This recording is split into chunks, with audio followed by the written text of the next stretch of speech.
Ang mabuting balita ng Panginoon, ayon kay San Juan.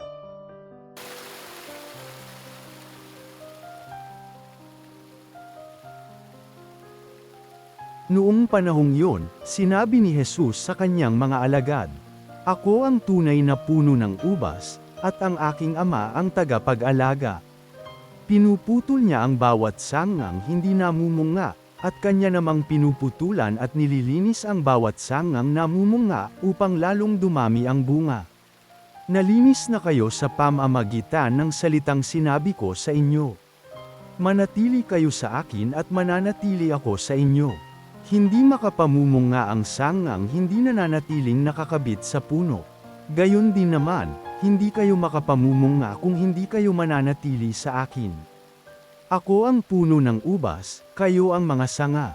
Ang nananatili sa akin, at ako sa kanya, ang siyang namumunga ng sagana, sapagkat wala kayong magagawa kung kayo'y hiwalay sa akin.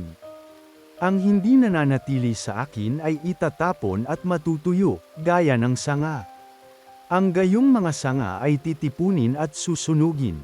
Kung nananatili kayo sa akin at nananatili sa inyo ang salita ko, hingin ninyo ang inyong maibigan, at ipagkakaloob sa inyo. Napararangalan ng Ama kung kayo'y namumunga ng sagana at sa gayo'y napatutunayang mga alagad ko kayo. Ang mabuting balita ng Panginoon.